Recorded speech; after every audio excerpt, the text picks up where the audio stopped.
Brothers and sisters of Outlaw Review, I have a Halloween treat for you. Get ready to be scared.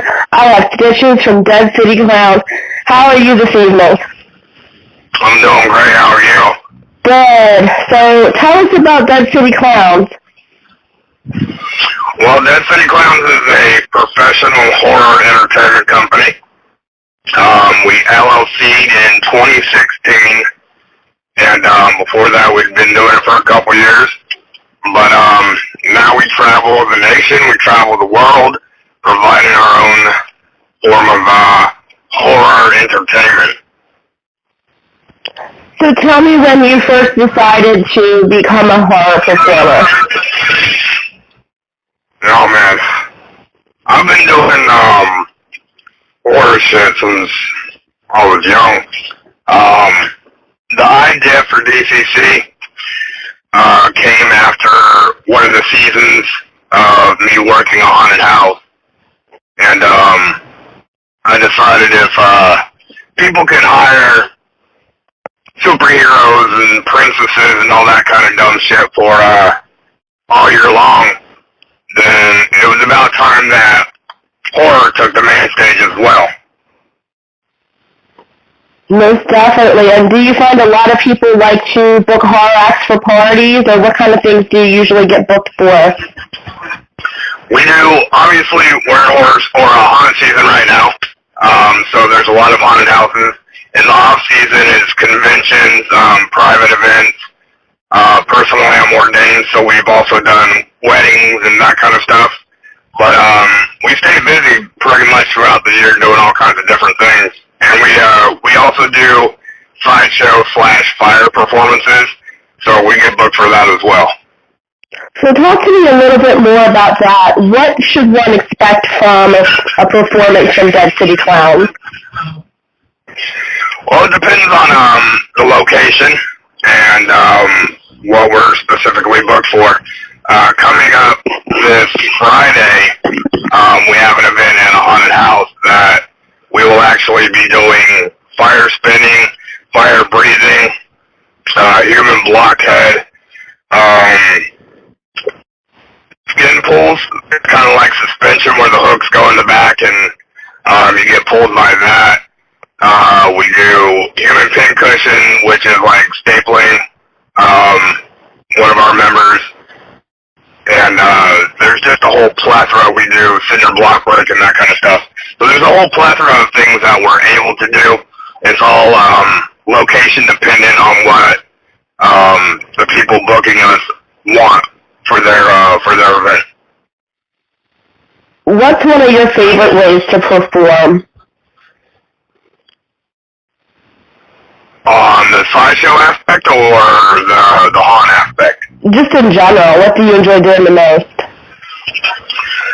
I perform, I enjoy haunting, going to different haunted houses and scaring people and all that kind of stuff. But when I'm breathing fire, I think it gets a different reaction. People in the haunted house are expecting to get scared, but people showing up to expecting to be entertained on a different kind of level. Well, I actually enjoy. So what's the most dangerous type of act that you've done? The fire blockhead are both fairly dangerous. The human blockhead, I drive a 4-inch nail into my skull and then follow it up with a screwdriver. I've done a power drill into my nose. That one sucks. But fire breathing, the fuel that I use actually like deteriorates latex and plastic, and it also burns skin and all that kind of shit. But so I put it in my mouth. Yeah. So if I inhale it or if I swallow it, it's bad news. So I have to be very careful. Otherwise, that could actually be fatal if not done properly. Most definitely. So tell me, where does one learn this type of performance? How did you learn? Sideshow acts are typically passed down by mouth. If you look online, you'll find little bits and pieces of stuff from the past, or if you search on YouTube, you'll find parts here and there, but a lot of it's passed down word of mouth or trial and error. So we have in a group called House of Poppin' that's their thing. They travel the world performing sideshow stuff, and they're a big influence on us.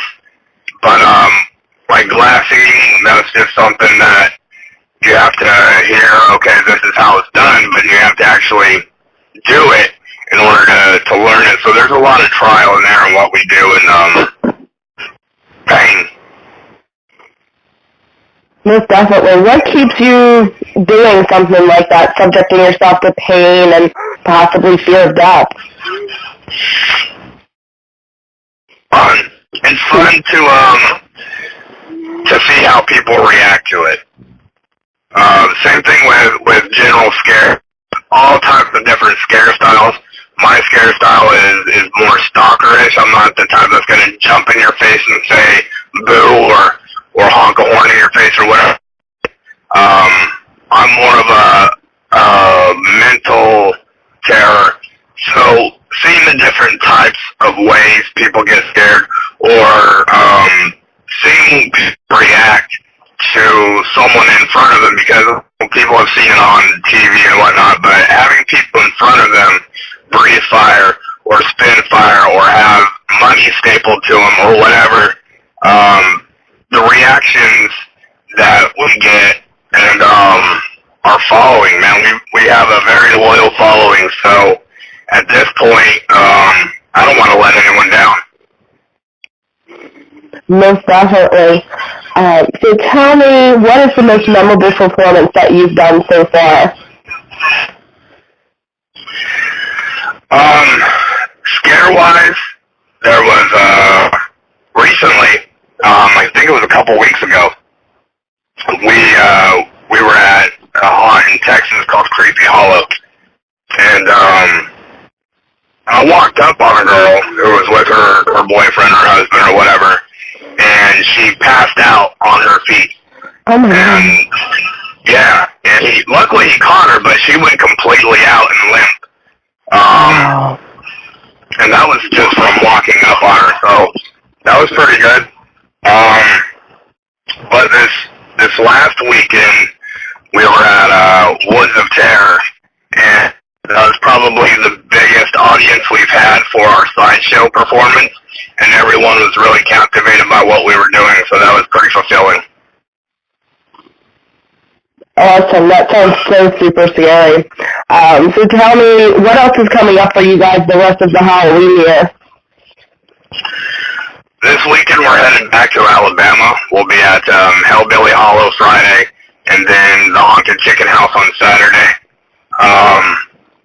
The weekend after that, we're back in North Carolina for Lake Hickory Haunts and Woods of Terror again. The 24th, we'll be at a haunt called the Haunted Mill in, I think it's Belmont, North Carolina. And the 29th, we'll be in Augusta, Georgia, at a haunt called Plantation Blood for their Extreme Night, which is an 18 or older full contact haunt. So we're looking forward to that. And then Greenville, South Carolina, Nightmare Dungeon will be there from Halloween to the first Saturday of November. So talk to me about a full contact haunt, like exactly what happens in something like that.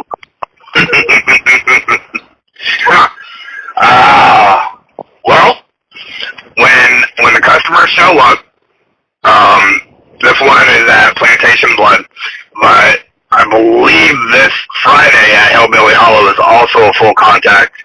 If not full contact, it's extreme, where you have to be 18 or older. All the customers sign a waiver, basically saying, if I get hurt, it's on me. If something breaks, it's on me. And then from there, basically, it's no holds barred. trees. Basically, whatever you want to do within reason. I mean, they don't want us to actually kill them or hurt them too bad or anything like that. But most of the time when someone goes to a haunt is that don't touch the actors won't touch you, everything's peachy. But at an extreme hunt when it's 18 or older, full contact, that means the actors can actually grab you, drag you off, pick you up, whatever the hell happens. And how about the customers? Do they get to fight back potentially? Because I know with some people, like myself included, I'm more of like when I get scared, I'm more of the fighting type. So what kind of happens there? Yeah, there's always the fight or flight. I've not run into that personally, but I know the risk is there. Usually, people that are coming to a haunt that is having an extreme night, or if the haunt is extreme haunt, they know that basically they're not going to be given the opportunity to fight back. I mean, if I run up and I grab someone and I start dragging them away and they're kicking and screaming and all that kind of stuff, whatever. But I've never had it come to an actual fight because it's still on. It's still just for entertainment. Nobody's actually going to be murdered in front of other people, at least. Right. I do know adrenaline certainly does take over sometimes. Yeah. So tell me what happens if you guys then, after Halloween is over, does it tend to slow way down, or do you get a lot of private parties going on then? It's a little bit of both. It does slow down a little bit because obviously during Halloween season we're busy at bare minimum every Friday and Saturday, but we have a lot of bookings throughout the week. After the haunt season is over, it really depends on what's going on, where the conventions are. For instance, in December, we're flying to Amsterdam. The city of Amsterdam has given us permission to come there and do street performances, so we're going to take our sideshow to the streets of Amsterdam, and we're going to be there for a week in December. And that's the kind of stuff that we do is either conventions or like you said, private parties, different events that people have going on. There's usually some kind of haunted or horror-themed Christmas stuff going on. Like there's a few haunts that will change their look for a scary Christmas theme, and they'll have us come in, or Valentine's Day, or different occasions. But we stay generally busy through the year. Okay, well, so they really do have different things for different holidays that involve horror. Yeah, Christmas and Valentine's Day are two of the big ones. But there's and Friday the 13th. So all Friday the 13th, there's usually a handful of haunts that will open for Friday the 13th. Usually any haunt that owns and they're able to leave their haunt up year round, they'll be doing stuff throughout the year to keep revenue coming in. Right. So tell me what a Valentine's Day haunt might look like, because I've never heard of that, to be honest. A lot of haunts play with the movie Bloody Valentine. So they might reverse their haunt, dress everything in red, change the costumes up to be bloodier or more blood in the face than Halloween, whatnot. It really depends on the haunt itself. And then you said you travel internationally to do different performances. Where all have you gone? Amsterdam is going to be the first time that we've taken our performance overseas. Okay. So that'll be different for you guys. What are you expecting there? I'm asking to show up and find a spot. We've been given a map of where we can perform. And we'll probably do, I don't know, probably 4 or 5 performances a day. And then the rest of the time we'll just be hanging out and doing whatever happens in Amsterdam. And how did they find out about you while out in Amsterdam? Email. Wow. But we have followers all over the world. The Dead City Clowns Facebook page has a little over 110,000 followers on its own, but collectively between all the members and whatnot, we have well over 500,000 followers all over the world. That's amazing. So what's the easiest way to find you if somebody wants to book you for a performance?